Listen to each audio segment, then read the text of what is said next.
Ya, sesuai dengan kita sudah belajar bahwa tidak ada yang kebetulan, dan sesuai dengan firman Tuhan, Tuhan yang memberi, Tuhan juga yang mengambil. Dan hidup di dunia ini tidak ada yang kekal, semuanya sementara. Hanya yang percaya kepada Yesus yang memperoleh hidup yang kekal bersama dengan Dia sampai selama-lamanya. Ya, kita akan langsung saja sesuai dengan janji saya. Hari ini akan membahas the God of Arminianism. Allah dari Arminianism vs God in the Bible. Ini pernah saya bawakan seminar ini, dan saya hanya masuk langsung kepada poin-poinnya dan tidak melalui pendahuluan seperti pada seminar yang lalu. Mungkin kalau ada kesempatan lain waktu saya akan membuat seminar khusus tentang pokok ini, tapi mungkin sudah nggak terpikir untuk bikin itu ya, karena masa-masa COVID-19 ini udah kita pakai Zoom semua. Saya juga berpikir bahwa mungkin sampai saya mati ya inilah karya terakhir saya di Zoom ini. Ya, dan memang saya sudah di pensiun, saya sudah tidak menjadi gembala sidang di gereja manapun kecuali menjadi pendeta konsulen, pendeta konsulen dari MRI Balikpapan. Dan bulan September ini saya sudah diberitahu akan dieksekusi untuk masa pensiun saya sudah dimulai bulan September ini. Seharusnya sudah 2 tahun yang lalu, karena menurut anggaran rumah tangga dari GRI, usia 65 tahun sudah masuk masa pensiun.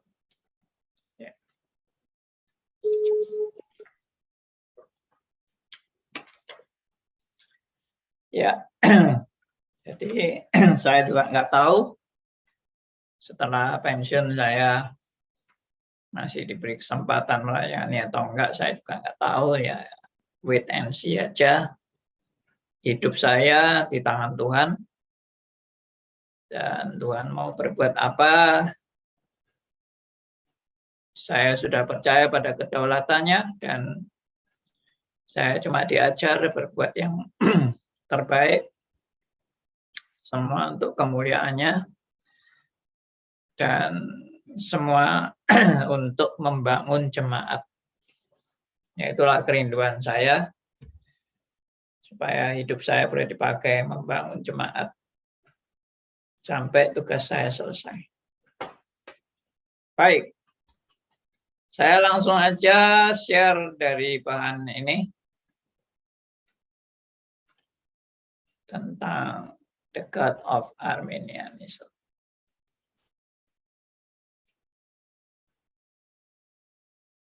Ya, sesuai dengan yang saya tulis di sini.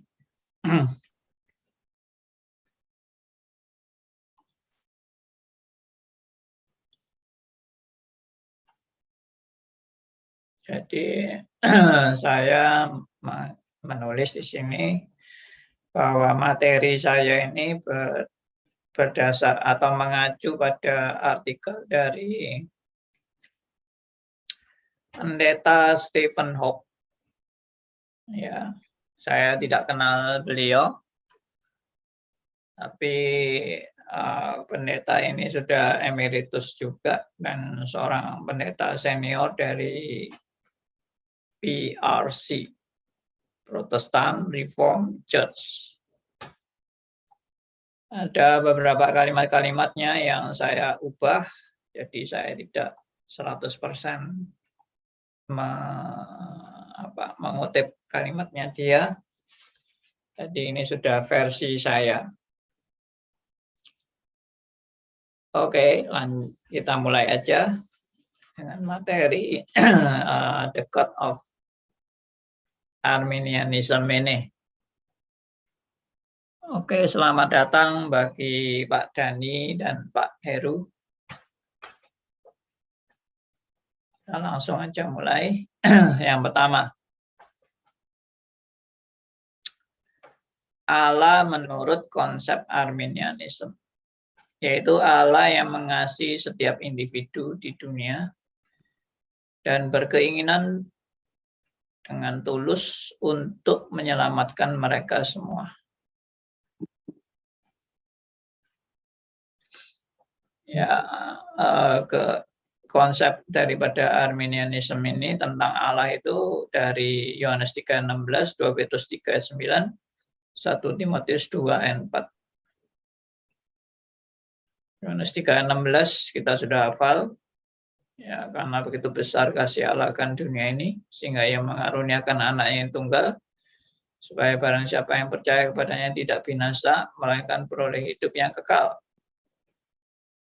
Sedangkan 2 Petrus 3:9 dan 1 Timotius 2:4 menyatakan bahwa Allah menginginkan semua orang diselamatkan. Maka Arminian menafsirkan, ya ini berarti Allah merindukan semua orang diselamatkan tanpa terkecuali.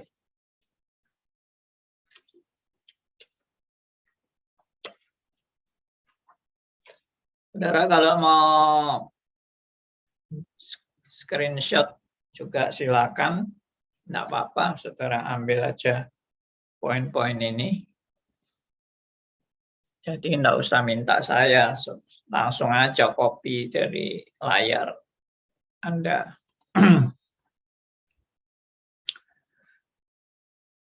Jadi apa yang saya tulis di sini, kalau saya mengutip memang dari Stephen Hawking itu, dia bilang kan the God of Arminianism. Jadi ini konsep Allah menurut Arminianism. Ya, konsep tentang Allah menurut Arminianism. Jadi orang Arminian itu mengenal Allah itu seperti ini. Makanya perlu dipertanyakan apakah Allah kita ini sama ya? Atau hanya salah mengerti tentang Allah. Allahnya sama tapi pemahamannya enggak sama. Tapi bagaimana dengan Allah-Allah yang lain? Bagaimana dengan orang Kristen yang tidak percaya Allah Tritunggal? Apakah Allahnya juga sama? Apakah Allah orang yang saksi Yehova? Apakah Allahnya kita juga sama? Apakah Allah orang Mormon? Allahnya juga sama. Apakah Allah orang Yahudi? Allahnya juga sama. Apakah Allah daripada teologi sukses dan kemakmuran? Allahnya juga sama. Apakah Allah dari Christian Science? Allahnya juga sama.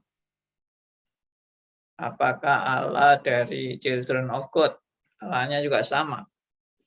Nah, ini perlu diskusi yang lebih panjang lagi kalau membahas seperti ini. Sampai-sampai mungkin juga kita membahas tentang Allah dari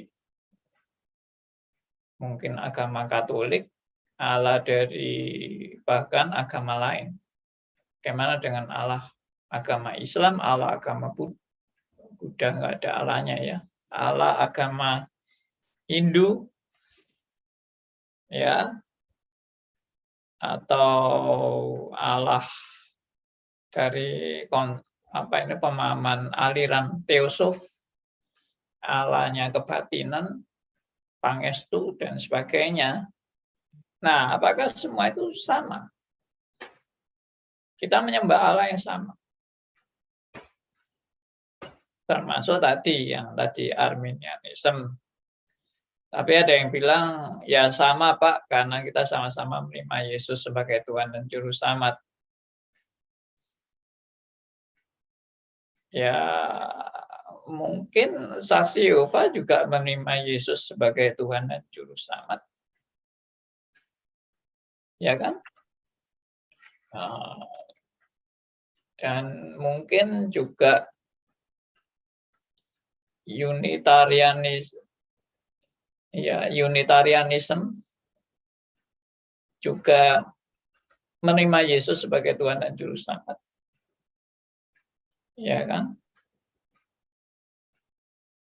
Bagaimana dengan orang Yahudi yang tidak menerima Yesus sebagai Tuhan dan Juru Selamat? Apakah ini sama juga atau berbeda? Bagaimana dengan Allah teologi sukses dan kemakmuran yang menerima Yesus sebagai Tuhan dan Juru Selamat juga? Tapi Yesus yang membuat sukses, membuat kaya. Yesus mirip jin lampu Aladin. Nah, apakah Allah itu sama? Nah, ini yang seharusnya menjadi perenungan bagi kita tentang Allah yang mungkin banyak orang anggap, samalah. Pokoknya kita sudah terima Yesus sebagai Tuhan dan Juru Selamat, samalah.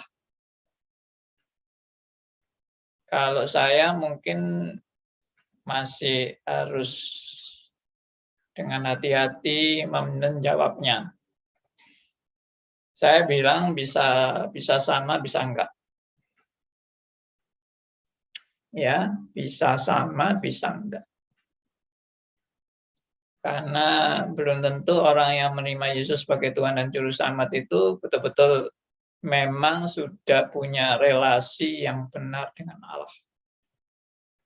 Atau itu hanya menerima cuma formalitas saja menerimanya.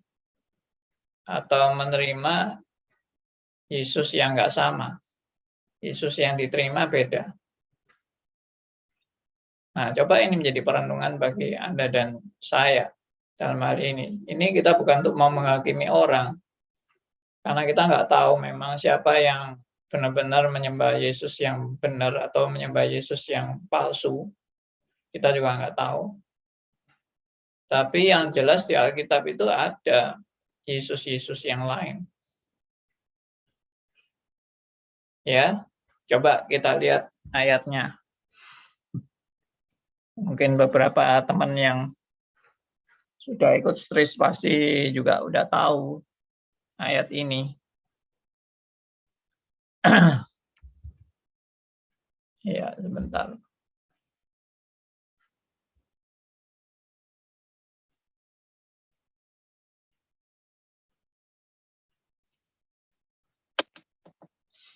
Kita baca dari 2 Korintus pasal 11 ayat yang keempat.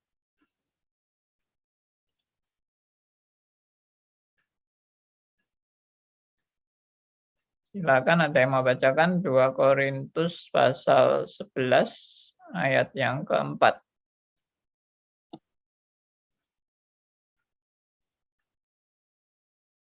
Saya Pak Andi. Silakan Pak Endarto. 2 Korintus 11 ayat 4. Sebab kamu sabar saja jika ada seorang datang memberitakan Yesus yang lain daripada yang telah kami beritakan, atau memberikan kepada kamu roh yang lain daripada yang telah kamu terima, atau Injil yang lain daripada yang telah kamu terima. Ya, ini seharusnya menjadi perenungan Anda dan saya dalam membahas topik ini. Jadi memang di Alkitab sudah tertulis ada Yesus yang lain. Ya, Yesus yang lain. Lalu ada roh yang lain. Lalu juga ada Injil yang lain. Jadi bukan saya yang ngomong bahwa Yesus kita ini mungkin beda, tapi Alkitab yang bicara bahwa mungkin Yesus kita ini beda. Anda tidak sampai untuk berelasi dengan Yesus yang benar, tapi Anda berelasi dengan Yesus yang berbeda. Atau mungkin yang lebih objektif adalah Anda berelasi dengan Yesus yang bukan dinyatakan oleh Alkitab.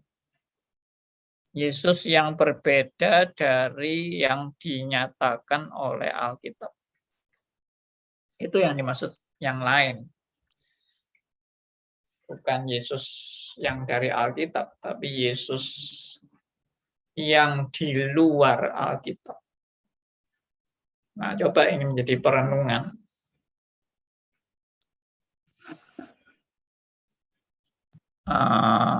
Tolong ada mic yang belum di-mute, tolong bisa di-mute kan.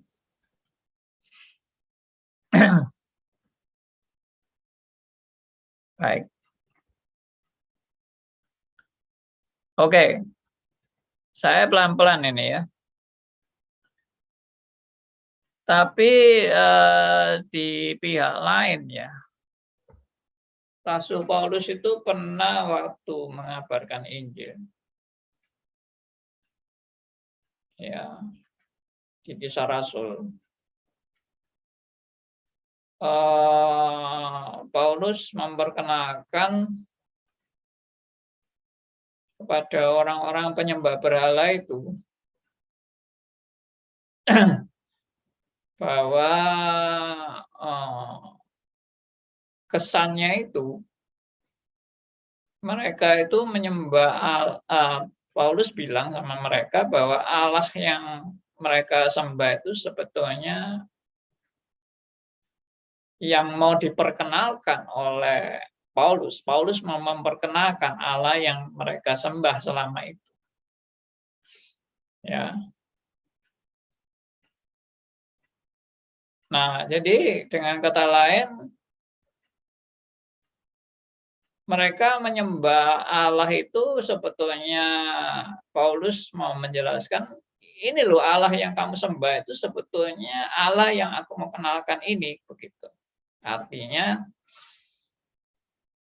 ya kamu itu memang mau menyembah Allah yang benar, tapi Allah yang kamu sembah itu kamu nggak kenal, gitu.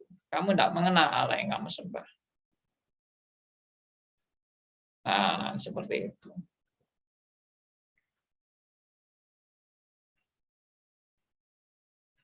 Coba kita lihat Kisah Rasul 17 ayat 23.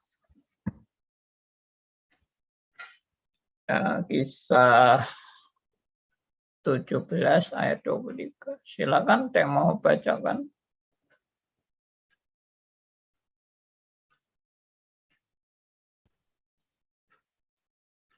Saya Bandi. Baik, silakan. Kisah 17 ayat 23. Sebab ketika aku berjalan-jalan di kotamu dan lihat barang-barang pujaanmu, aku menjumpai juga sebuah mezbah dengan tulisan, kepada Allah yang tidak dikenal. Apa yang kamu sembah tanpa mengenalnya, itulah yang kuberitakan kepada kamu. Iya.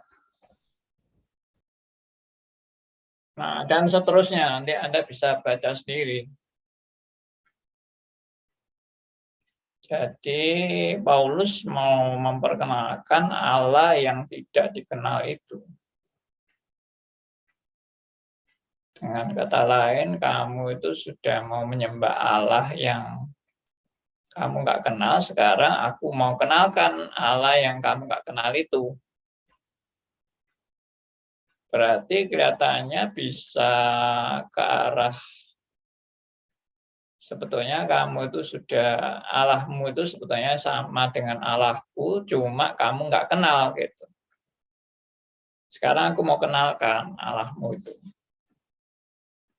Nah, apakah kesannya seperti itu?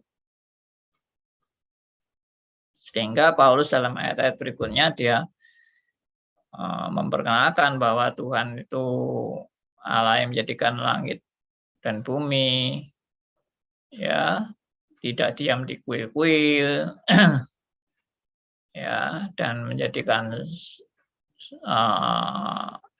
satu orang telah menjadikan semua bangsa, dari satu orang telah mendirikan semua bangsa, ya, dan menentukan musim-musimnya dan sebagainya, ya, dan akhirnya ya tentunya mengarah kepada Kristus pasti. Allah yang diperkenalkan itu. Nah, jadi bisa begini, bisa memang Allahnya beda sama sekali, tapi bisa Allahnya itu sudah dekat. Cuma kamu keliru begitu. Allah yang kamu sembah itu sudah mendekat, sangat mendekat sekali. Tapi kamu masih belum memahami sebenarnya bagaimana Allah yang kamu sembah. Nah, jadi sikapnya itu lebih friendly.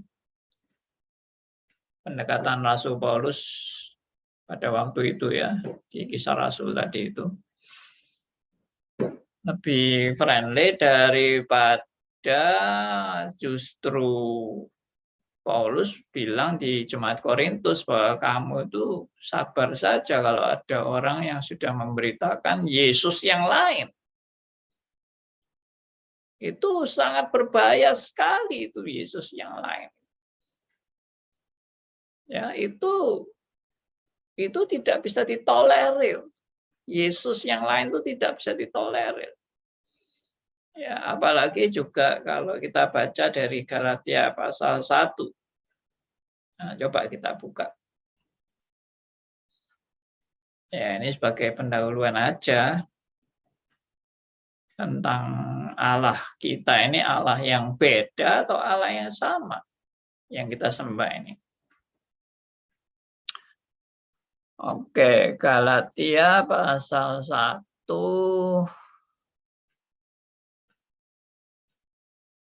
mulai ayat yang ke-6 sampai 8. Galatia 1 ayat 6 sampai 8. Silakan. Ada teman yang mau membacakan buat kita. Saya Pak Andi. Baik.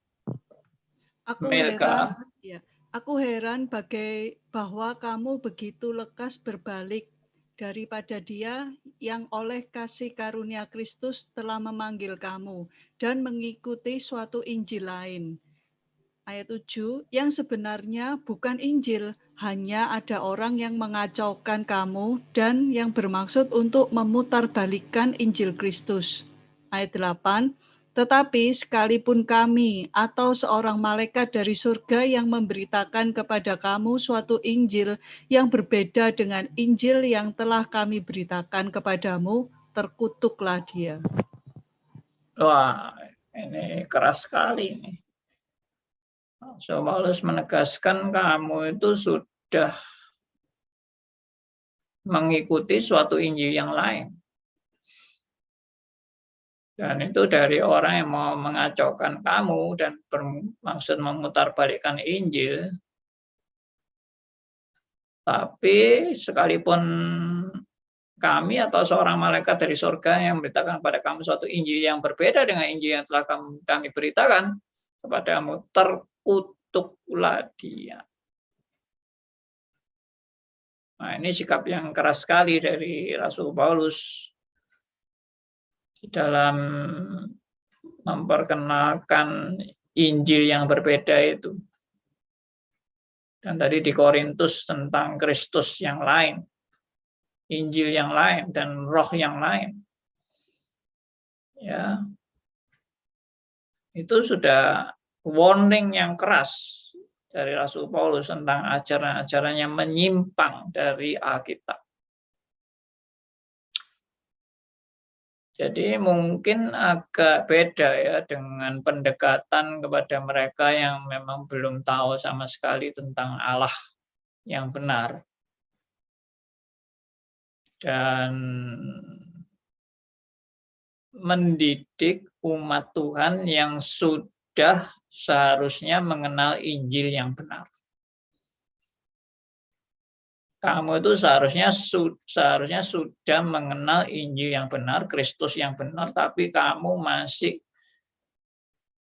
terbelokkan oleh Injil yang berbeda dan Kristus yang berbeda. Dan Rasul Paulus bilang, terkutuklah orang yang memberitakan Injil yang berbeda itu.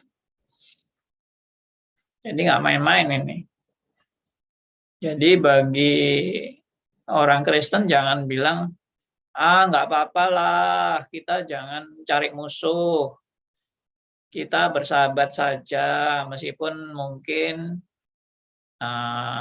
kamu versi Kristusnya berbeda dengan versi Kristus yang kita kenal. Nggak apa-apa, yang penting sama-sama terima Yesus.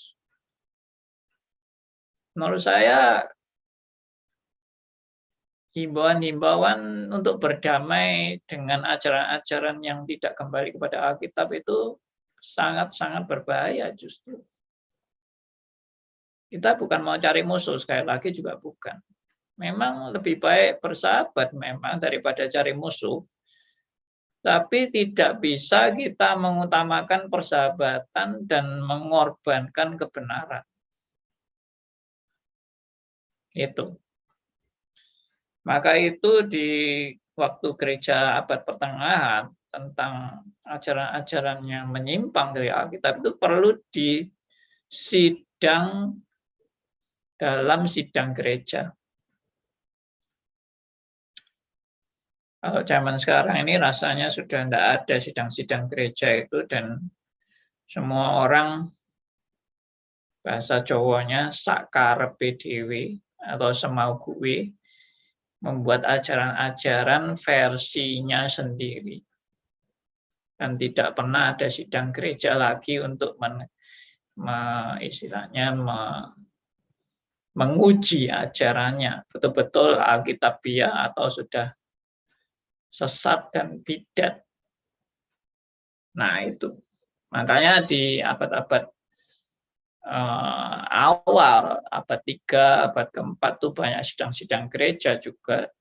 Kemudian kita juga lihat dalam sejarah reformasi, abad pertengahan 15, 16, 17, banyak sekali sidang-sidang gereja. Tapi di zaman kita sekarang ini sudah nggak ada lagi sidang itu. Sakarepmu lah, mau percaya apa, silakanlah. Lu mau buat versi Injil yang bagaimana, semaumu lah. Kita ini sekarang mengikuti aliran bebas. Maunya, semau gue, seenaknya. Ya itu zaman sekarang. Lalu kalau kita mau meneliti, mau menguji, jangan nanti bikin perkelahian, bikin perpecahan. Daripada bikin perpecahan, lebih baik kita damai-damai saja. Nggak usah bicara soal ajaran, soal doktrin, soal apalagi ini membahas Arminian, Calvin, nggak usah. Kita lebih baik berdamai saja, tenang-tenang aja. Yang penting kasih. Nah ini justru saya melihat kelihatannya ini bagus dan baik untuk mengajak berdamai itu. Tapi di balik itu kelihatannya ini sudah tipu muslihat iblis untuk kita itu nggak usah bingung, bukan nggak usah bingung, nggak usah ribut soal ajaran. Yang penting kasih Tuhan. Loh, saya beberapa kali diskusi sama teman-teman, saya bilang, loh, Alkitab itu justru seringkali memaparkan loh ajaran-ajaran yang nggak beres itu harus diuji. Kita lihat di Alkitab di zaman para rasul itu bolak-balik juga sidang gereja loh. Rasul Paulus juga sidang gereja, Rasul Petrus juga disidang di gereja, sidang gereja, mempertanggungjawabkan pelayanannya. Lah kita ini sekarang kok nggak usah sidang-sidangan lah, yang penting damai lah. Nah ini bagi saya ini tipu muslihat iblis untuk kita nggak usah ngurus ajaran. Yang penting kasih. Nah, setelah mementingkan kasih, akhirnya ya semua agama kan sama saja. Atau semua, pokoknya namanya Kristen ya sama saja. Kita yang penting saudara dalam Kristus, damai di bumi, damai di surga. Ya itulah. Puji Tuhan ya kalau kita ini sekarang ada concern dengan hal ini. Bukan cari musuh sekali lagi, tapi saya yakin ya orang Kristen sejati itu tidak mungkin mengabaikan ajaran. Saya yakin juga orang Kristen yang benar-benar anak Tuhan sejati tidak mungkin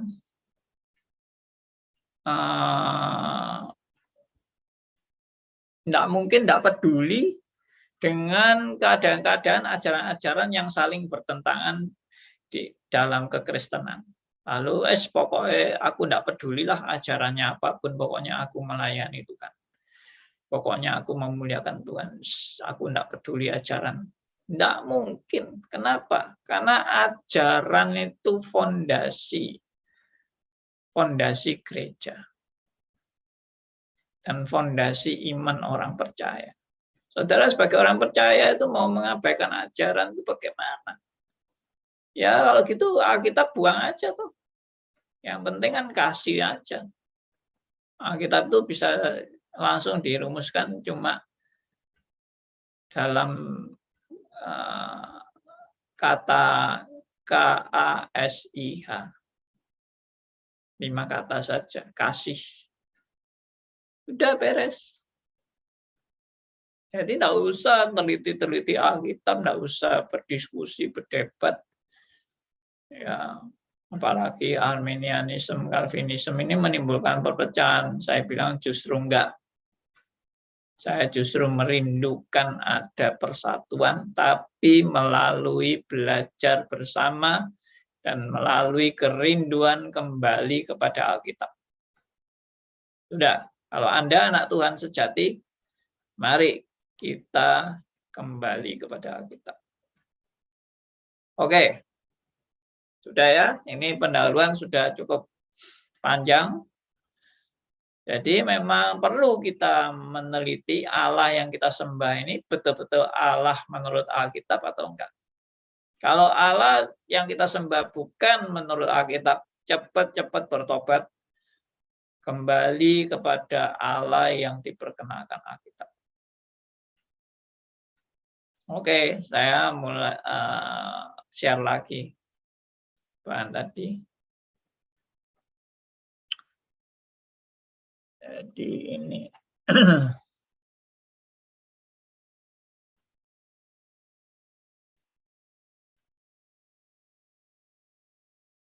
Nah, sekarang pertanyaannya adalah apakah benar Allah itu secara serius punya kerinduan atau keinginan untuk menyelamatkan semua orang? Dan ini memang pakai ayat 2 Petrus 3:9 dan 1 Timotius 2 ayat 4 ini kesannya memang Allah merindukan semua orang untuk selamat. Ya, supaya saya cukup fair, mari kita baca ayatnya. 2 Petrus 3 ayat 9 dan 1 Timotius 2 ayat 4. Silakan ada yang mau bacakan buat kita.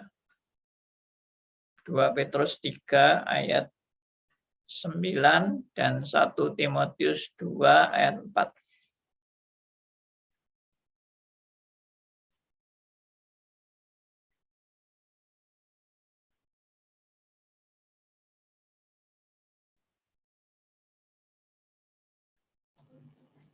Saya Pak Andi. Silakan Milka. 2 Petrus 3 ayat 9. Tuhan tidak lalai menepati janjinya, sekalipun ada orang yang menganggapnya sebagai kelalaian. Tetapi ia sabar terhadap kamu, karena ia menghendaki supaya jangan ada yang binasa, melainkan supaya semua orang berbalik dan bertobat. Baik, berikutnya 2 Timotius 1 Timotius 2 ayat 4.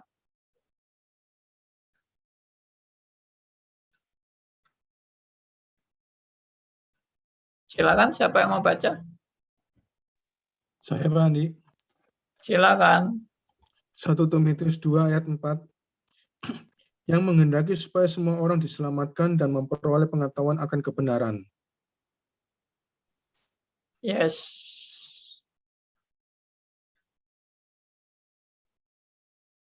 Ya, perhatikan ayat ini ya. 1 Timotius 2 ayat 4 yang menghendaki semua orang diselamatkan dan memperoleh pengetahuan akan kebenaran. Semua orang, perhatikan. Semua orang diselamatkan. Nah, lalu ayat dari surat Petrus tadi, 2 Petrus 3 ayat 9. Tuhan tidak lalai menepati janjinya, sekalipun ada orang yang menganggapnya sebagai kelalaian, tapi ia sabar terhadap kamu, karena ia menghendaki supaya jangan ada yang binasa. Nah, ini perhatikan, supaya melainkan semua orang berbalik dan bertobat. Berarti memang kerinduan Tuhan menghendaki semua orang diselamatkan. Ini versi dari Arminianisme menggunakan 2 ayat. Dan ayat lain tadi Yohanes 3 ayat 16. Karena begitu besar kasih Allah akan dunia ini sehingga dia mengaruniakan anak yang tunggal supaya barang siapa yang percaya padanya tidak binasa melainkan beroleh hidup yang kekal. Nah, bagaimana tanggapan terhadap hal ini? Ya, sebentar.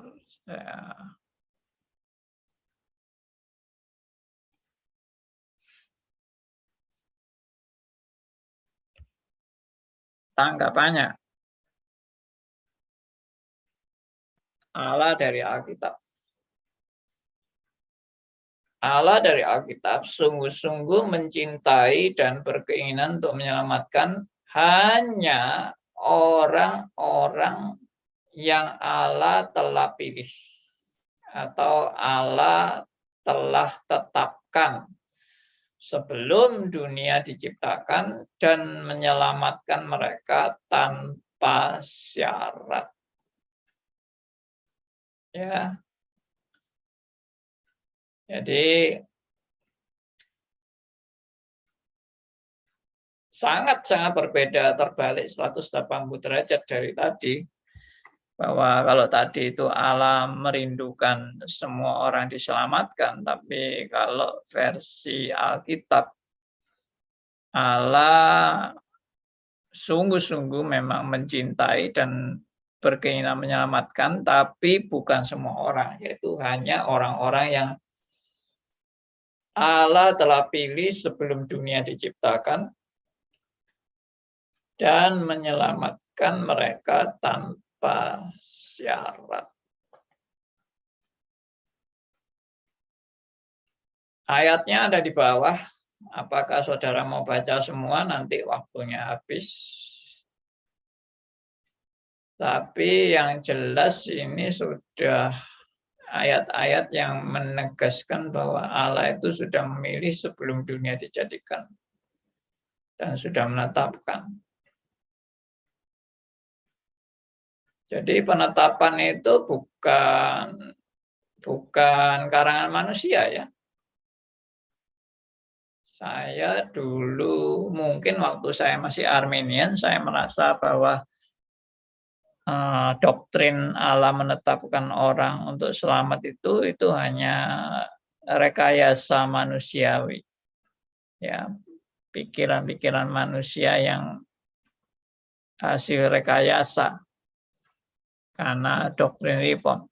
Tapi ya itu setelah saya belajar, wah ini bukan karangan manusia ini. Ini adalah berita Alkitab bahwa Allah itu memang sudah menyediakan keselamatan bagi orang yang sudah ditetapkan selamat sebelum dunia dijadikan. Dan menyelamatkan mereka itu tanpa syarat. Tanpa syarat. Nah, ini nanti kita lebih jelas lagi di tulip. Nah, ini kan pendahuluan tulip ini. Ya, membahas ini aja mungkin tidak selesai nih kalau mau diteliti satu-satu ayatnya yang saya tulis di sini. Oh, banyak sekali nih. Ya, tapi kita baca satu ayat aja yang sudah sangat terkenal, yaitu Efesus 1 ayat 4. Ya, coba kita baca Efesus 1 ayat 4. Silakan.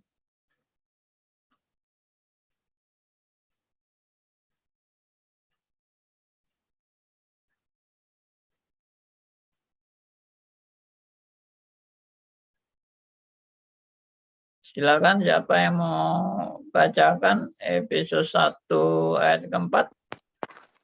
Efesus 1 ayat 4. Sebab di dalam Dia Allah telah memilih kita sebelum dunia dijadikan supaya kita kudus dan tak bercacat di hadapan-Nya. Iya, perhatikan Allah telah memilih kita sebelum dunia dijadikan.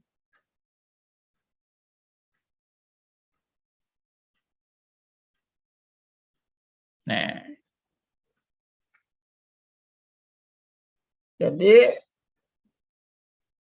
ya mungkin masih ada orang yang mau membantah ayat ini. Ya ini kan pilihan Allah berdasarkan maha taunya Allah. Ya itu yang kita sudah bahas diskusi yang lalu kan, bahwa Arminianisme itu mempunyai presupposisi bahwa Allah itu menetapkan orang itu atas dasar kemahatauannya bahwa orang itu akan menerima Yesus sebagai Tuhan dan Juru Selamat dalam hidupnya, sehingga Allah yang disebut Allah menetapkan itu ya berdasarkan kemahatauan. Ya, tapi itu sudah saya sanggah, sudah saya bahas panjang lebar, enggak usah diulang-ulang lagi. Kalau mau Anda dengarkan silakan mengikuti dari awal sampai sesi sekarang ini. Ya. Dan kalau diulang-ulang terus capek dong. Kita udah bahas sedemikian panjang lebar, Anda cuma datang untuk minta dijelaskan kembali ya. Ya dengar dulu, ikuti dulu dari sesi 1 sampai sesi 30. Bagaimana penjelasan mengenai ini pandangan-pandangan presupposisi dari Arminianisme dan Calvinisme ini. Ya, jadi jelas Anda tidak usah ragu-ragu bahwa Allah itu sudah memilih sebelum dunia dijadikan dengan kedaulatannya. Di ayat ini tidak pernah ditulis bahwa Allah menetapkan itu berdasarkan kematian. Tidak ada. Tidak ada. Tidak ditulis bahwa Allah telah memilih kita itu di dalam kematiannya. Enggak ada. Yang ditulis di sini adalah di dalam Dia, di dalam Kristus maksudnya.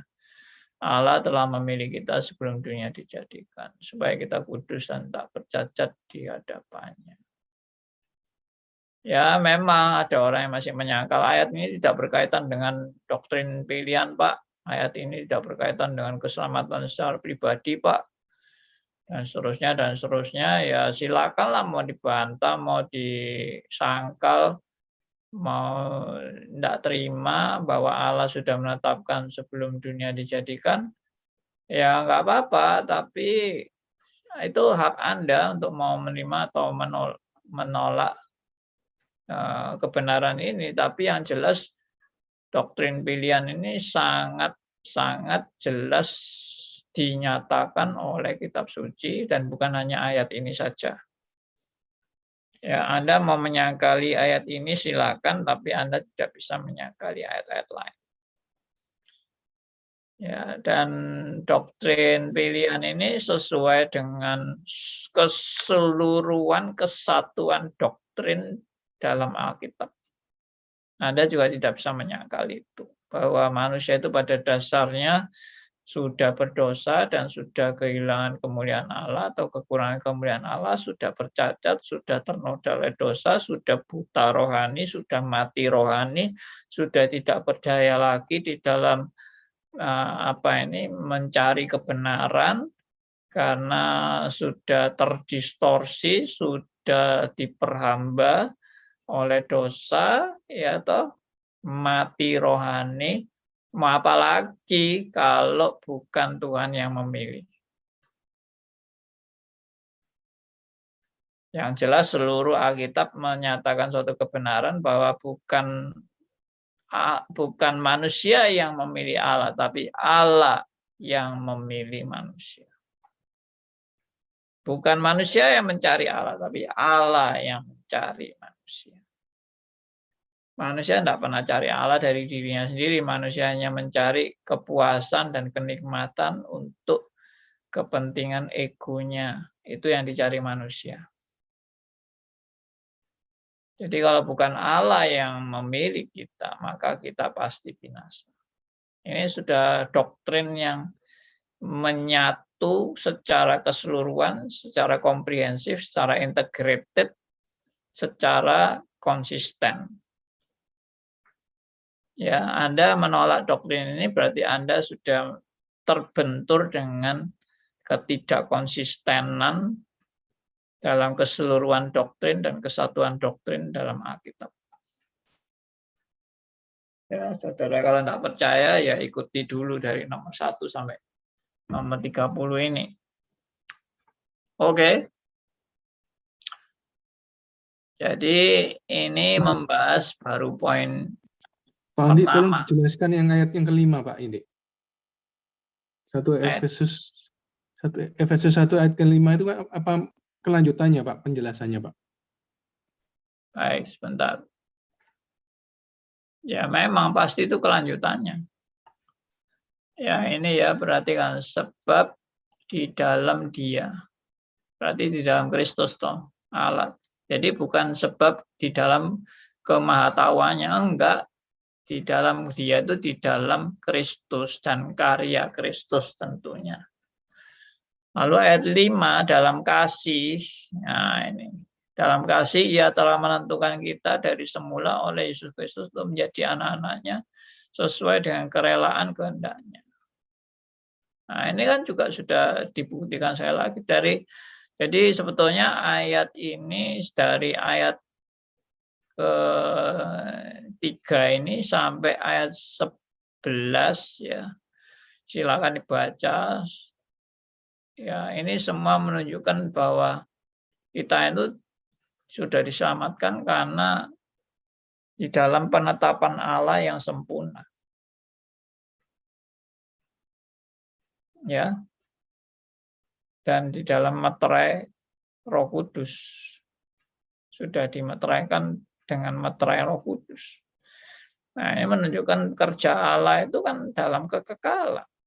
Kita kalau pikir secara normal aja, Allah itu menetapkan dalam waktu mendadak-mendadak atau dalam waktu kekal. Kalau kita berlogika yang benar, Allah kan belum sebelum menciptakan langit dan bumi sudah ada rencana di dalam diri Allah, dan rencana Allah itu rencana yang sempurna. Dan rencana sempurna itu termasuk rencana keselamatan orang-orang pilihannya.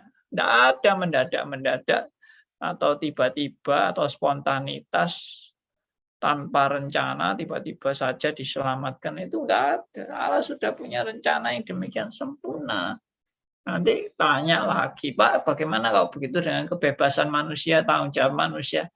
Waduh, diulang-ulang lagi, jangan. Anda ikuti dulu nomor 1 sampai nomor 30 itu. Ya, kita sudah bahas tuh tentang kebebasan, tentang tanggung jawab, tentang hak manusia dan sebagainya. Sudah dibahas semua.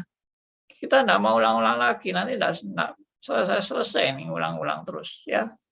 Jadi silakan baca sendiri ayat 3 sampai ayat 11 dari Efesus pasal 1 ini. Ini semua saudara perhatikan ya.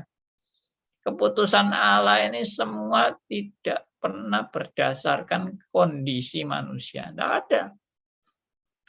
Dari ayat 1 sampai 11 ini semua adalah berdasarkan hikmat Allah, bijaksana Allah, kehendak Allah di dalam kasih-Nya, di dalam Kristus, ya, di dalam Dia dan oleh darah-Nya, ya.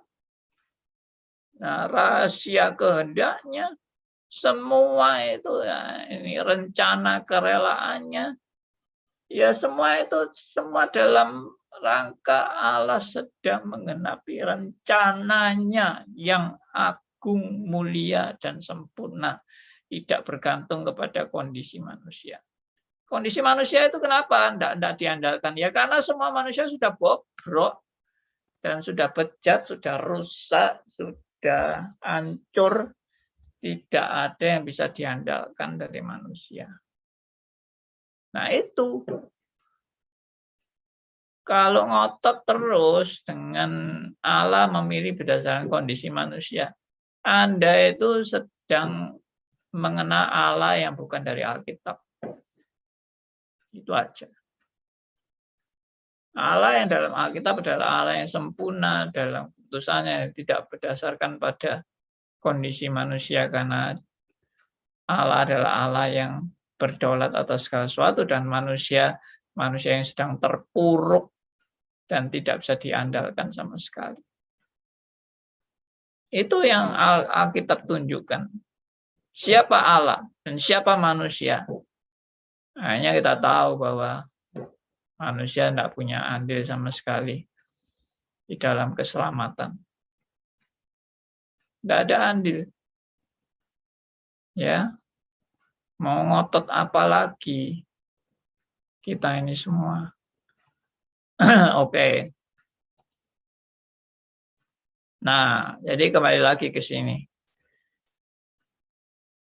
Jadi kesimpulan Allah menetapkan orang-orang pilihannya itu sudah bukan suatu yang perlu diragukan lagi. Enggak, sudah pasti Allah sudah menentukan orang pilihannya. Karena apa? Kalau Allah tidak menentukan, ya semua orang binasa. Karena semua orang sudah buta rohani, sudah mati rohani. Kalau Allah tidak milih apa-apa, ya semua orang ikut jalan kebinasaan. Nah, jadi karena Allah sudah tahu semua orang bakal ikut jalan kebinasaan, Tuhan sedang menggenapi rencananya, yaitu Allah menetapkan pilihannya, orang-orang pilihannya untuk diselamatkan. Sudah, itu memang jalan Tuhan. Anda tidak usah berat dengan keadaan seperti ini, tidak usah ragu-ragu dengan doktrin pilihan. Terimalah doktrin pilihan ini karena itu Alkitab, ajaran Alkitab. Sudah, saya sudah tidak mau argumentasi lagi karena semua argumentasi sudah saya paparkan pada sesi-sesi sebelum ini. Sekarang saya cuma anjurkan Anda menerima dengan iman. Sudah saatnya menerima dengan iman. Sudah, kalau masih mau argumentasi, ngotot, dan sebagainya, mesti cari-cari alasan dan sebagainya, silakan ikuti sesi-sesi sebelumnya. Oke? Saya sudah tidak mau ulang-ulang lagi. Itu baru nomor 1 ini kita membahasnya. Ya, pasti tidak mungkin selesai ini. Sudah jam 8:30 lebih 6 menit. Nggak nyangka sekali, itu cepat. Ya, 1 poin lagi saya mau paparkan. Allah dari Arminianisme mempersembahkan keselamatan kepada setiap orang berdosa dan melakukan semua dalam kekuasaannya untuk membawa mereka menuju pada keselamatan melalui pengorbanan dan karya keselamatannya. Ya, saya ulang ya. Allah dari Arminianisme mempersembahkan keselamatan kepada setiap orang. Perhatikan ini, mempersembahkan keselamatan, bukan menetapkan. Tapi mempersembahkan keselamatan kepada setiap orang berdosa dan melakukan semua dalam kekudusannya, melakukan semua dalam kekuasaannya untuk membawa mereka menuju keselamatan melalui pengorbanan dan karya keselamatannya. Karya keselamatan Kristus maksudnya. Kerinduan Allah yang demikian ini ditanggapi oleh pengarang poin-poin ini. Kerinduan Allah yang demikian seringkali gagal karena banyak orang menolak untuk datang. Ya. Jadi Allah merindukan semua orang selamat, tapi kelihatannya kerinduan Allah itu seringkali gagal. Karena ternyata dari kerinduan Allah banyak orang menolak untuk datang.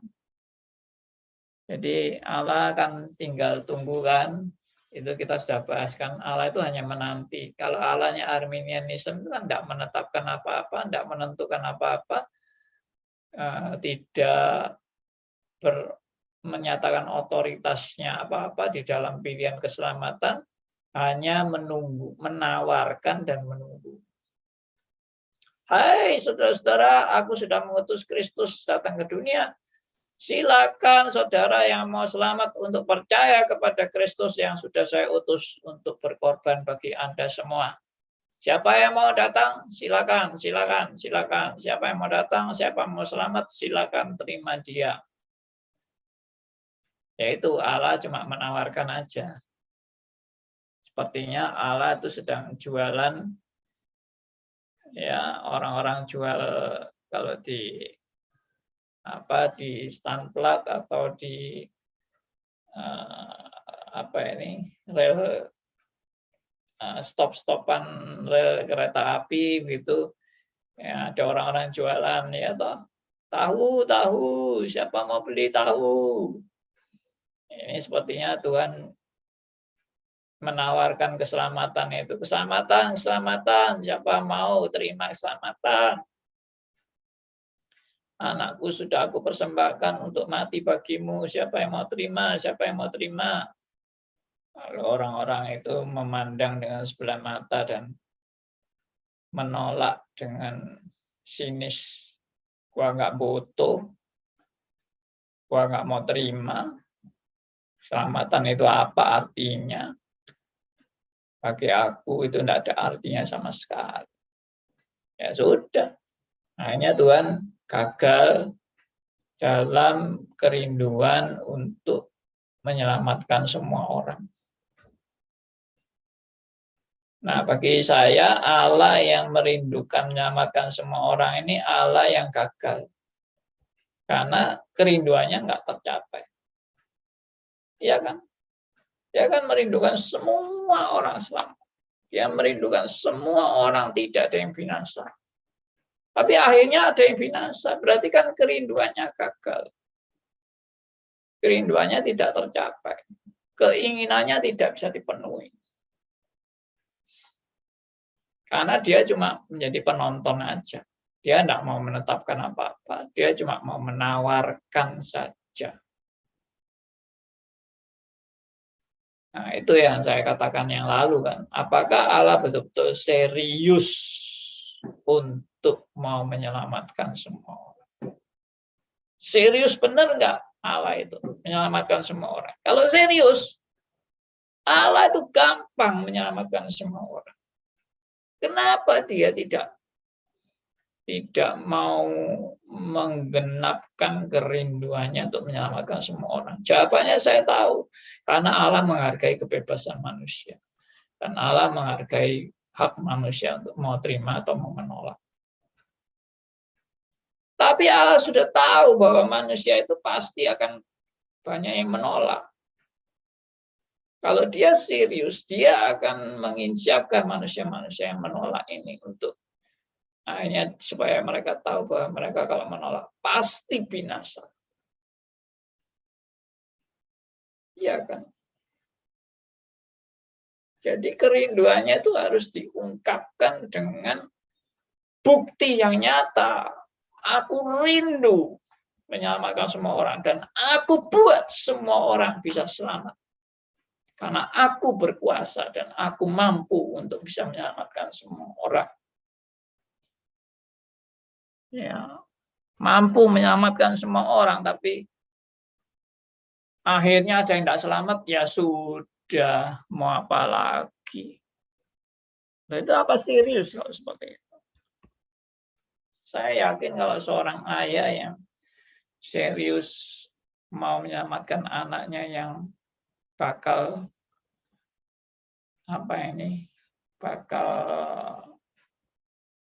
mati karena minum racun. Ya dia kalau serius itu ya racunnya itu harus disingkirkan. Apalagi Allahnya sudah Maha tahu. Maha tahu kalau racun itu bakal diminum sama anaknya. Padahal dia serius mau menyelamatkan anaknya. Dan dia tahu anaknya bakal minum racun itu. Tapi dia serius mau menyelamatkan. Ya bagaimana? Ya wujudkan dong seriusnya itu. Racunnya dihabisin. Racunnya disingkirkan. Ya, dihancurkan. Itu baru serius dong. Nah, itu yang saya sudah berargumentasi pada waktu yang lalu kan tentang apakah Allah benar-benar serius. Oke, sekarang Allah dari Alkitab. Allah yang dinyatakan Alkitab adalah secara efektif atau tepat memanggil hanya orang-orang pilihan yang telah Allah tetapkan sebelum dunia dijadikan. Dan dalam kedaulatannya menghantar mereka kepada keselamatan. Tidak ada satupun dari mereka yang akan terhilang. Maksudnya mereka ini siapa? Mereka yang sudah ditetapkan untuk selamat. Itu tidak akan ada yang terhilang.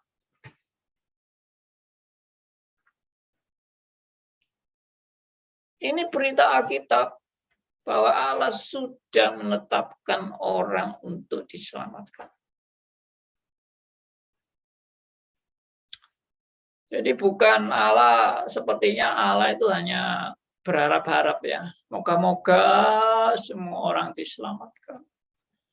Saya berdoa supaya orang-orang ini mau diselamatkan. Saya berdoa, saya berharap supaya orang-orang ini mau terima anakku yang sudah aku utus untuk berkorban bagi semua orang. Moga-moga mereka mau terima Yesus sebagai Tuhan dan Juru Selamat. Semoga. Tapi akhirnya banyak yang menolak. Tuhan bilang, apa daya. Aku sudah berharap dan aku sudah berdoa untuk mereka, tapi mereka nggak mau. Ya wis, sudah. Aku pun tidak bisa berbuat apa-apa untuk menyelamatkan mereka. Nah, itu Allah Arminian. Tapi dalam Alkitab jelas dikatakan Allah itu mempersiapkan keselamatan bagi orang pilihannya, dan segala sesuatu yang dipersiapkan tidak ada yang gagal dan tidak ada satupun yang akan binasa dari yang sudah ditetapkan untuk selamat. Tidak ada satupun yang akan binasa. Ayat-ayatnya semua di bawah ini. Saudara silakan baca, buka semuanya. Tapi saya akan ajak saudara membaca sebagian saja, yaitu Yohanes 10 ayat 25-30.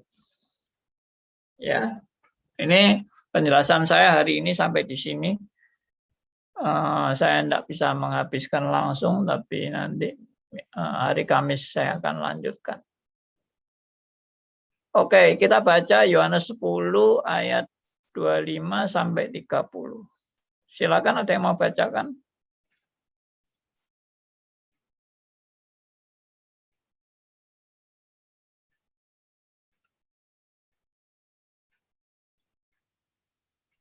Yohanes 10 ayat 25-30. Saya Pak Andi. Silakan Pak Endato. Yohanes 10 ayat 25-30. Yesus menjawab mereka, Aku telah menyatakannya kepada kamu, tetapi kamu tidak percaya. Pekerjaan-pekerjaan yang kulakukan dalam nama Bapa-Ku, itulah yang memberikan kesaksian tentang aku. Tetapi kamu tidak percaya karena kamu tidak termasuk domba-dombaku. Domba-dombaku mendengarkan suaraku, dan aku mengenal mereka, dan mereka mengikuti aku. Ayat 28. Dan aku memberikan hidup yang kekal kepada mereka, dan mereka pasti tidak akan binasa sampai selama-lamanya. Dan seorang pun tidak akan merebut mereka dari tanganku. Bapakku yang memberikan mereka kepadaku lebih besar daripada siapapun, dan seorang pun tidak dapat merebut mereka dari tangan Bapa. Aku dan Bapa adalah satu. Ya, sudah. Bagaimana Anda kalau melihat ayat ini? Saya bolak-balik bilang, Tuhan Yesus tidak pernah mati buat kambing-kambing. Tuhan Yesus hanya mau mati bagi domba-dombanya. Dan tidak ada domba-dombanya yang akan binasa. Semua pasti akan diselamatkan. Tidak seorang pun bisa merebut mereka. Ini jaminan terhadap orang-orang pilihan Allah. Ya. Nih, Tuhan Yesus mengatakan kepada orang-orang yang menolak Tuhan Yesus, Tuhan Yesus bilang apa? Kamu tidak percaya karena kamu tidak termasuk domba-dombaku. Kalau domba-dombaku, ya, domba-dombaku mendengarkan suaraku, dan aku mengenal mereka, dan mereka mengikut aku. Inilah bedanya domba sama bukan domba. Inilah bedanya domba dan kambing. Maka sudah jelas ya, dari poin pertama ala Arminianism sampai poin kedua ala Arminianism, itu bukan Allah yang diperkenalkan Alkitab. Itu Allah di luar Alkitab. Maaf, saya harus ngomong ini dengan tegas. Daripada Anda menyembah Allah yang keliru, mari kita kembali kepada Alkitab. Kita memperkenalkan kepada kita Allah kita adalah Allah yang mau menyelamatkan orang-orang yang sudah ditetapkan selamat sebelum dunia dijadikan. Dan itu adalah domba-dombanya. Oke, saya sampai di sini. Dan biarlah ini boleh jadi berkat bagi saudara-saudara yang mau menanggapi, silakan. Saya tunggu respon Anda.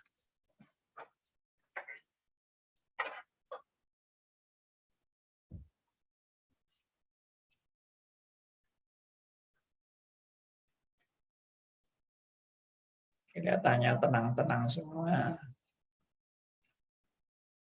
Tenang-tenang, menghanyutkan. Pak, Ya, silakan Bu Lani. maaf ya Pak ya, yang dulu waktu baru diajarin Arminian kan Ya. kami kami kan kita masuk semuanya ke Arminian gitu kan. Ya, ya. Nah, kalau ya Pak, saya sih terus terang udah reform ya Pak. Tapi kalau saya nggak tahu waktu itu kan masuk Arminian. Terus saya belajar sama Bapak, ya kan. Ya. Bapak ini kan tuntas. Terus kalau saya orang pilihan kan bisa ya Pak. Kalau saya orang pilihan kan tadi saya masuk dulu ke Arminian waktu Bapak bicara itu yang dulu kan kita Ya. masuk semuanya Arminian. Nah sekarang udah ngerti loh. Saya kan pasti dipimpin dong Pak. Saya kan domba ya, Ya. domba. Ya dipimpin. Nah saya bertobat sekarang jadi masuk Calvin, Iya. Calvin, reform, ya Iya. kan? Itu kan namanya saya orang pilihan nah, Pak. Dan ini saya jok nih Pak. Saya kan domba ya Pak. Karena saya suka makan kambing. Jadi kan bukannya kambing saya domba. Terima Bersyukurlah kalau Bu Lani suka makan kambing, tapi Bu Lani adalah domba.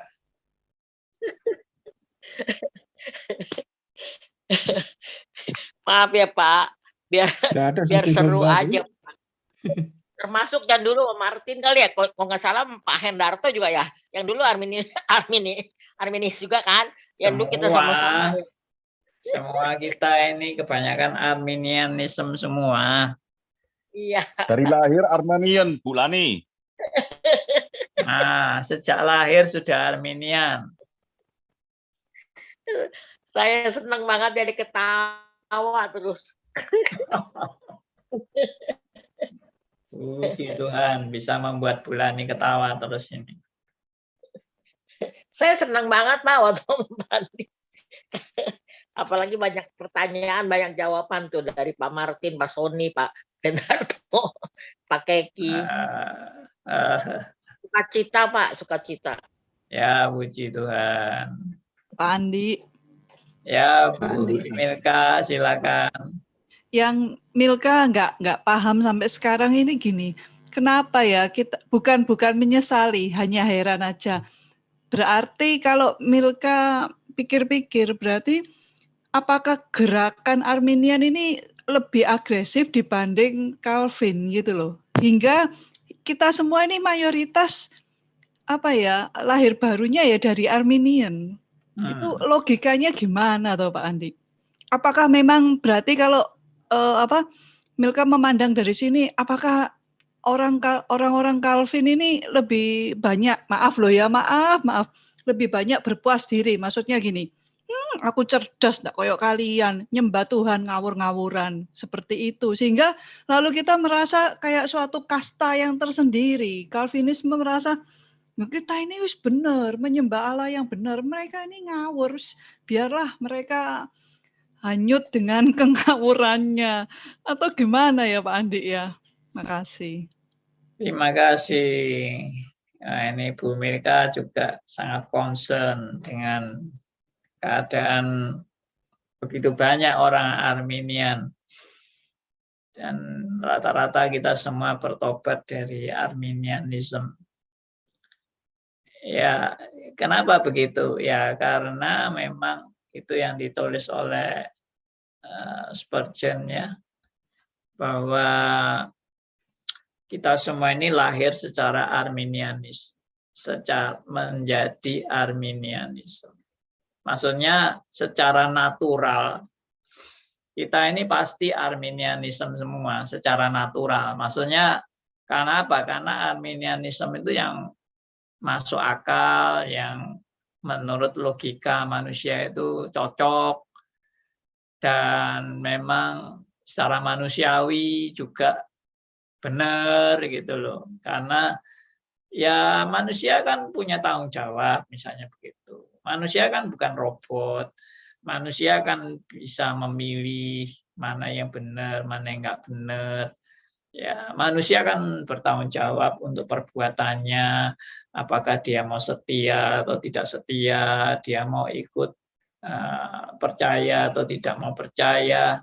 Nah, itu logika yang sangat-sangat masuk akal dan diterima secara umum untuk semua orang.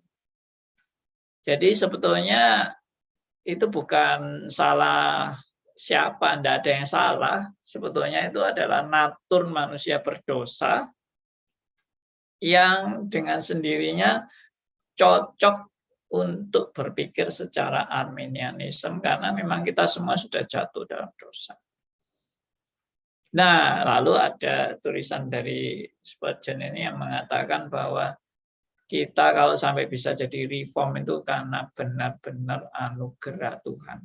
Bukan karena kebaikan kita, bukan karena kehebatan kita, bukan karena kepandaian kita, bukan karena kita lebih cerdas, bukan karena kita lebih berjuang lebih keras, tidak, tapi semua semata-mata belas kasihan Tuhan dan anugerah Tuhan yang mencelikkan mata rohani kita dan memberi kita pengertian, membuka mata rohani kita sehingga mata rohani kita boleh tercelik dan mempunyai pengertian yang sesuai dengan Alkitab.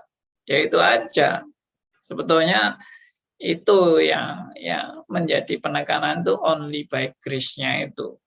Cuma kita memang harus giat di dalam memberitakan kebenaran. Kita tidak boleh, maksudnya ya semua sudah ditetapkan Tuhan, silakan mau Arminian, silakan mau reform.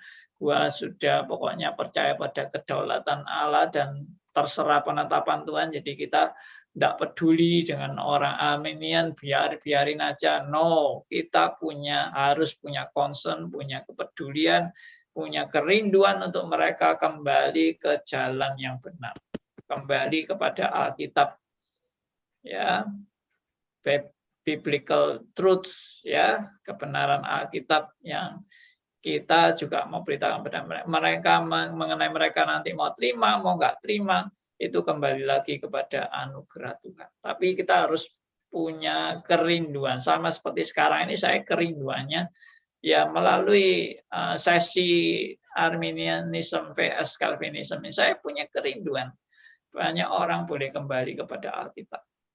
Oke, itu jawaban saya. Pak Andi, malam Pak Andi. Pak Sony, selamat malam. Ya. Pak, dulu kalau tidak salah Pak Andi pernah mengatakan bahwa teologi itu tidak menyelamatkan ya, baik itu Arminian maupun Calvin. Cuma setelah penjelasan malam ini, saya agak menjadi confused juga Pak, karena menurut Pak Andi ini Allah Armenia ini dengan Allah yang di Alkitab itu berbeda. Jadi kalau berbeda kan berarti itu Allah yang tadi di Korintus dikatakan bahwa Allah dari agama Allah atau agama atau ajaran lain atau Injil yang lain, ya berarti tidak sesuai ya. Bagaimana menurut Pak Andi? Apakah memang berarti dalam konteks ini Allah yang diimani oleh Armenia itu sangat berbeda dengan Allah yang diilmani oleh Calvin, sehingga kalau memang berbeda ya berarti seperti yang lalu pernah dikatakan berarti ajaran bidat atau keselamatannya berbeda. Mohon penjelasannya Pak. Oke, yang lalu saya sudah menjelaskan bahwa kita kalau menilai manusia, kita nggak bisa menilai manusia. Karena manusia ini sedang semua diproses oleh Tuhan. Dan kita memang nggak tahu antara orang yang sungguh-sungguh anak Tuhan atau bukan anak Tuhan, kan kita nggak tahu semua. Dan kita hanya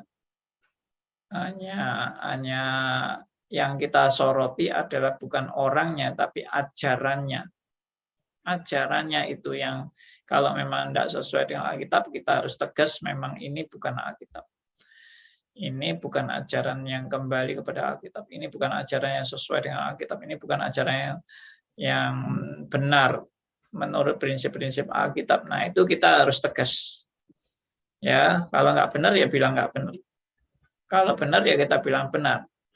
Supaya semua orang sadar dan mau kembali kepada prinsip kitab suci. Jadi seperti yang saya lalu bilang itu bahwa saya dulu sudah bertobat, tapi saya masih ikut teologi Arminian karena saya belum mengerti ajaran yang benar mana, yang salah mana. Nah, tapi saya sudah bertobat. Saya sudah menerima Yesus sebagai Tuhan dan Juru Selamat, dan saya sedang diproses oleh Roh Kudus dan dididik meskipun dalam jalan yang salah dulu, tapi Tuhan mau supaya saya mengalami yang salah itu untuk juga mempersiapkan saya menuju kepada jalan yang benar.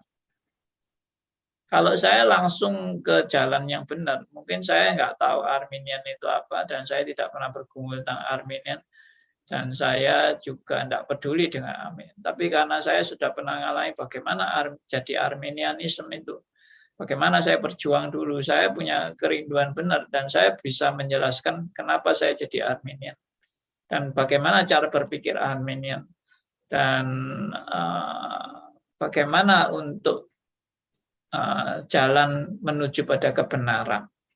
Nah, itu yang saya alami itu ternyata juga banyak menuntun teman-teman saya yang Arminian sekarang mau bisa jadi reform. Saya juga mengajar STRIS sudah 35 tahun. Semua yang tadinya Arminian ikut STRIS jadi reform. Meskipun ada 1-2 yang tetap menolak, tetap bersikeras, tetap mau Arminian, ya saya tidak bisa memaksa juga. Tetapi boleh dikata bisa saya ngomong sekitar 90% orang yang ikut STRIS semuanya akhirnya menerima prinsip-prinsip Allah yang dinyatakan melalui Alkitab dalam versi teologi reform. Nah, jadi kalau ajaran salah ya saya bilang salah. Apakah ini berarti ajaran ini bidat? Nah, kita harus diskusi dulu tentang definisi bidat. Jadi saya juga nggak mau sembarangan menyebut bidat atau enggak bidat, tapi kalau dari definisi saya tadi saya sudah nyatakan bahwa ini Allah yang bukan Allah Alkitab. Dan kalau Allah bukan Allah Alkitab itu kita sudah sebut bidat, itu it's okay bagi saya asal definisinya jelas. Definisi bidatnya bagaimana? Ya.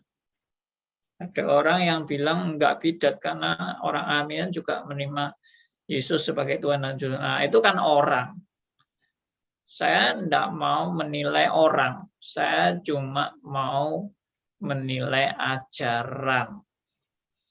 Nah, ajaran Arminian itu kalau tadi saya sudah perkenalkan, itu bukan Allah yang di Alkitab, tapi itu Allah yang berbeda. Nah, bagaimana? Berarti kan bukan ajaran iman Kristen itu. Ya, maaf bagi teman-teman yang mungkin masih berpegang Arminian, mungkin agak terkejut dan agak kaget, tapi saya sendiri juga terkejut dan kaget waktu saya baca artikel ini. Ya, dan saya malah merasa dikuatkan dan diteguhkan dengan prinsip-prinsip yang tadi saya perkenalkan. Oke, silakan kalau ada yang lain. Pak Aryo. Natur manusia judul saya adalah hanya oleh anugerahnya saja manusia ada yang memilih Calvin. Oke. Tapi di balik itu ada 3 problem yang luar biasa sehingga akhirnya manusia ada yang oleh anugerah Allah bisa memilih yang benar. 1, manusia pada naturnya adalah Arminian, oleh karena manusia itu egosentris, maunya free will, sekarang PDW melawan kedaulatan Allah, itu naturnya gitu. Kedua, tapi Allah ya juga menguji kita dengan cara dalam firman-Nya dia bikin 2 statement yang berbeda. Satu bilang Arminian sing betul. Satu firman-Nya Allah juga yang berkatakan Calvin yang betul. Nah, lantas yang ketiga harus hanya oleh kasih karunia-Nya saja sebagian orang yang dibingungkan Tuhan itu masih akhirnya bisa aku milih Calvin misalkan gitu. Ya, itu yang saya heran bahwa Tuhan waktu menentukan seseorang untuk milih Calvin, dia masih mengocoknya dengan 1, manusia itu pada dasarnya memang berdosa, egoistis, tentu aja milih Arminian. 2, Allah sendiri membuat kebingungan untuk menguji mungkin. Nah, Allah yang sama membuat statement yang membingungkan ke kiri dan ke kanan. Tetapi akhirnya ada yang milih yang satunya. Dari artinya setelah diuji, Allah itu hobinya menguji memang. Yaitu yang saya heran bahwa Allah sendiri melakukan membingungkan dari ayatnya sendiri yang berbeda. Apakah itu untuk menguji? Saya mohon penjelasan. Oke. Baik. Kalau jawaban saya, saya mau tambahkan sedikit tadi yang dari Pak Sony. Jadi saya pernah tegaskan bahwa memang keselamatan itu, doktrin itu memang tidak menyelamatkan. Jadi kita tidak diselamatkan karena kita Arminian atau kita Reform. Enggak, kita diselamatkan hanya karena anugerah Tuhan dan karena karya Kristus di kayu salib. Itu keselamatan ya. Jadi sekali lagi ini kita tidak menyinggung tentang orang, tapi ajaran seharusnya yang kita yang kita sedang koreksi adalah ajaran.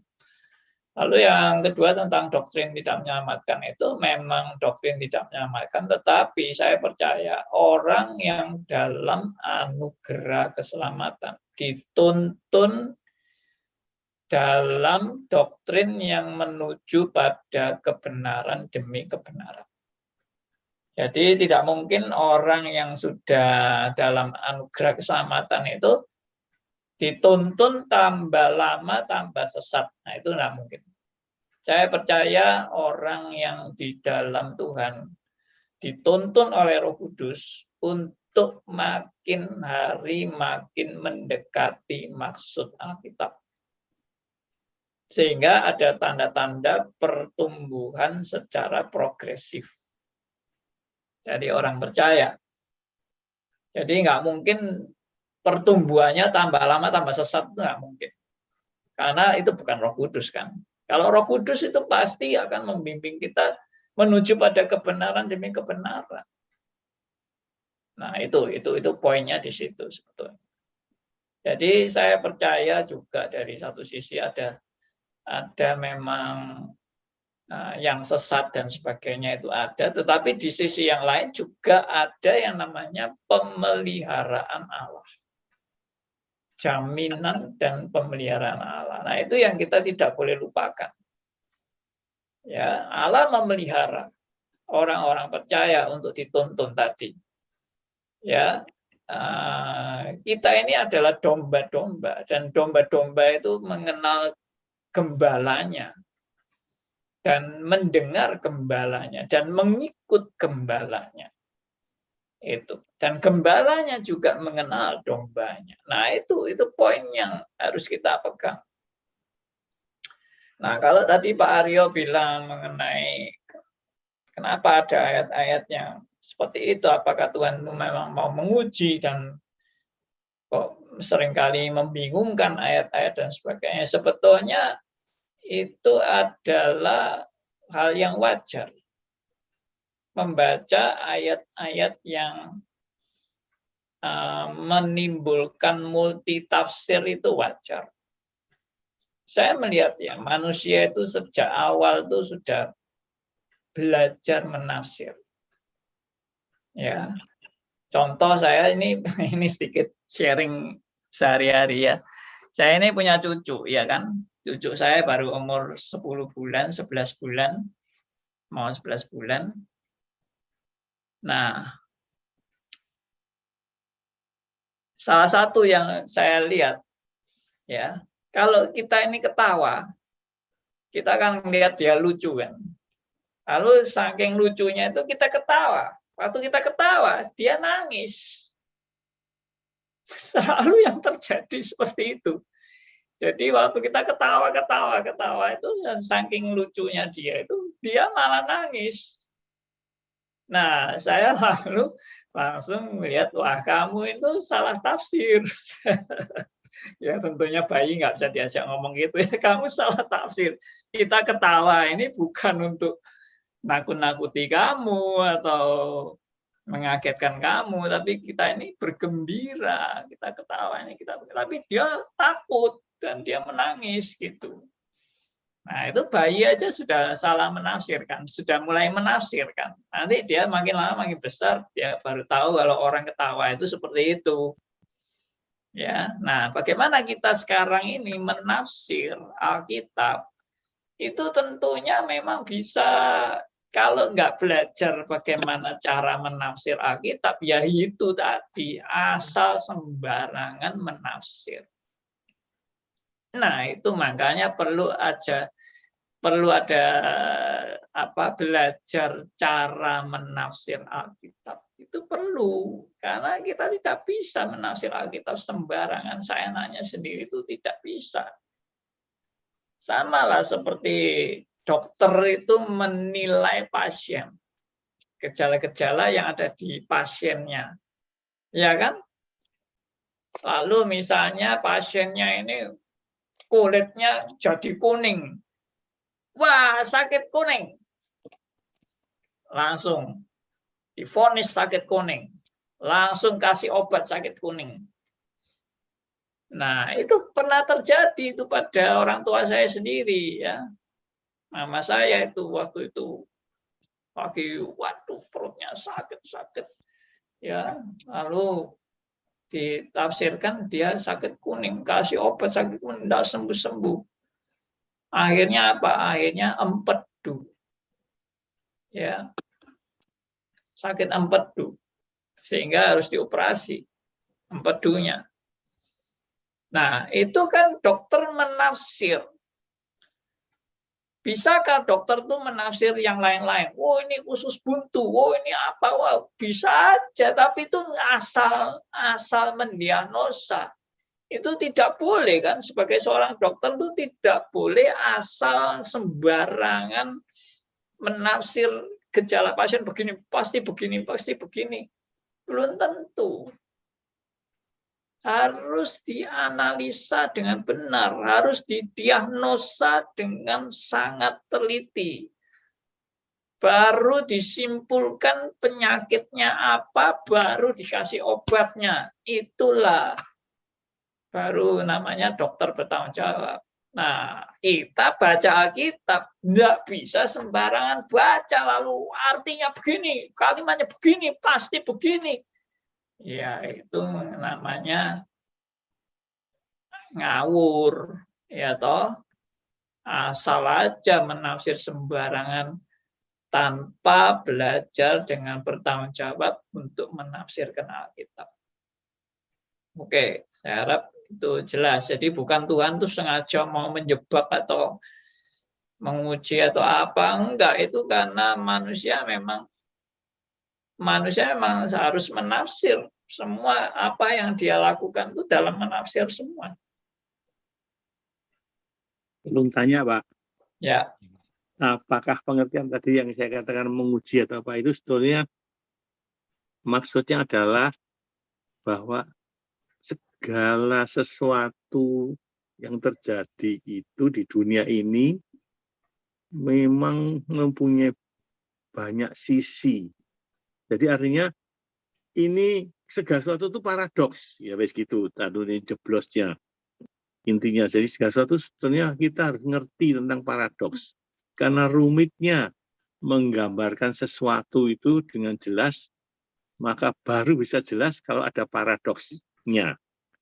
Ada pilihannya maksudnya gitu. Nah, jadi maka terjadi seolah-olah ada memang paradoks harus diadu dengan yang berlawanan, hitam dan putih itu memang.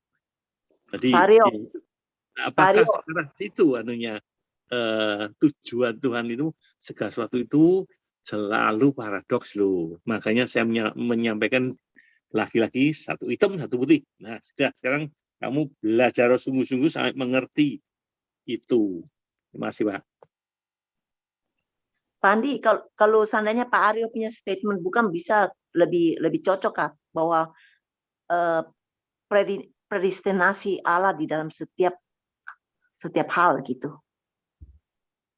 Ya. Ya.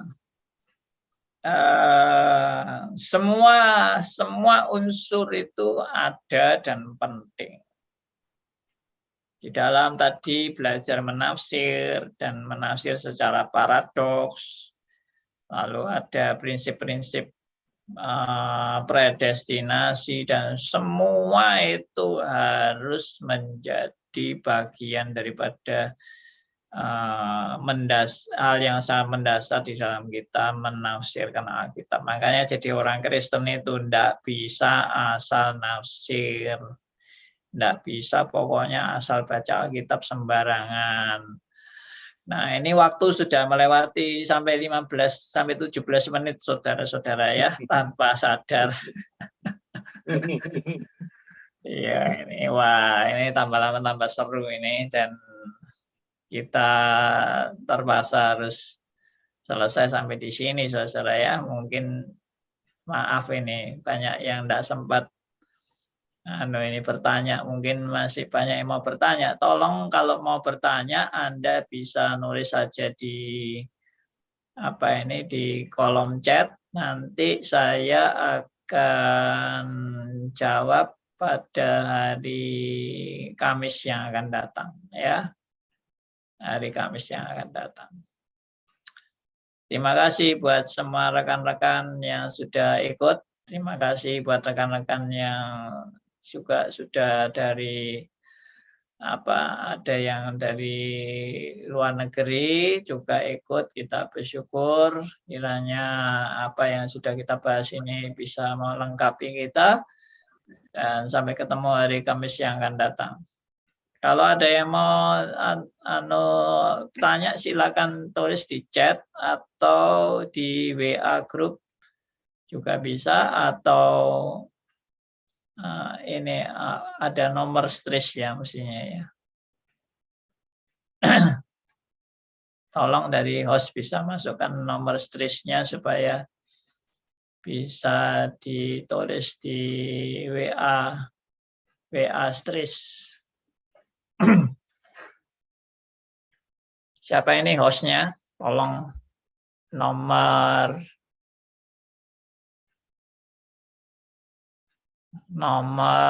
ini WA-nya berapa? Astris.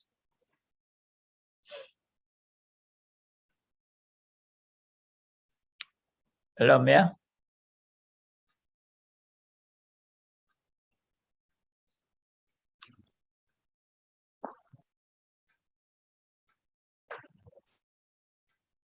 Ya, sudah masuk. Dari nomor WA Astris adalah 0811. Ya, saya ulangi 0811 343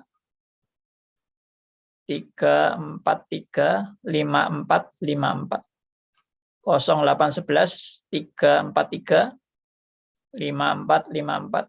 Silakan Anda bisa menulis di nomor tersebut di WA nomor Stris ini.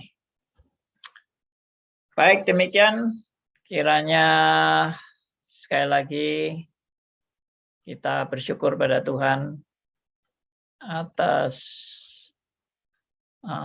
diskusi kita hari ini. Mari kita berdoa. Saya minta yang berdoa Ibu Kwili ya. Silakan Bu Kwili. Pimpin doa. Mari kita berdoa. Bapak, terima kasih untuk firman yang kami baru belajar, bahwa Engkau adalah Allah yang seringkali mungkin kita salah mengerti, tetapi melalui penjelasan-penjelasan ini, kiranya Tuhan menolong di dalam juga pengenalan kami, supaya kami Tuhan tidak tersesat dan belajar untuk lebih mengerti akan siapa kami, sehingga kita tidak lagi bermegah diri di dalam kehidupan kita, tapi kita menyadari semuanya itu karena anugerah-Mu di dalam hidup kita. Maupun Tuhan seringkali kami ngotot dengan kebenaran-kebenaran yang palsu di dalam hidup kita, tetapi kita tidak mengerti bahwa semuanya itu hanyalah sesuatu yang tidak berdalih dan tidak berdasar. Kiranya Tuhan menolong juga setiap anak-anak Tuhan, karena Engkau memakai firman Tuhan dan juga doktrin untuk membawa kami, menuntun kami dari kebenaran ke dalam kebenaran. Ya. Kau pakai juga Tuhan Stris selanjutnya, apakah topik yang lain Tuhan, menolong banyak orang yang banyak juga Tuhan, yang mungkin keliru dan bingung, bahkan ragu tentang keselamatannya. Kiranya melalui ini menolong kami juga untuk menghilangkan semuanya ini dan membuat kami belajar untuk bersyukur dan juga memuliakan Dikau. Kami sekali lagi juga menyerahkan Pak Andi yang begitu setia di dalam juga Tuhan mempelajari untuk menolong orang-orang. Biarlah Tuhan juga yang tetap memberikan dia kekuatan dan juga untuk hari depannya. Kami percaya Tuhan bahwa Engkau punya rencana di dalam hidupnya. Oleh sebab itu kami juga percaya bahwa Tuhan yang akan tuntun dan memberikan jalan-Mu pada waktunya. Terima kasih, kami sekali lagi menyerahkan seluruh keberadaan kami Tuhan, untuk juga baik di dalam kehidupan sehari-hari, bagaimana relasi kita dengan Tuhan, baik itu di dalam pembacaan firman Tuhan, sehingga kita tidak hanya Tuhan menggantungkan diri kita kepada hanya khotbah, tetapi kami sendiri Tuhan tidak berjuang untuk lebih di dalam relasi kita, melalui doa kita, melalui pembacaan firman Tuhan, karena kami percaya Tuhan juga rindu untuk menolong kita di dalam pengenalan kita, bukan saja melalui khotbah-khotbah, tetapi melalui pengenalan kita di dalam kehidupan kita sehari-hari. Oleh sebab itu kiranya juga Tuhan membantu kami di dalam hikmat dan di dalam juga pengertian kami, sehingga kita tidak begitu cepat hanya puas dengan apa yang kami dengar, tetapi kita sendiri tidak menggalinya. Terima kasih ya Tuhan, kami berdoa menyerahkannya semuanya di dalam nama Yesus Tuhan, amin.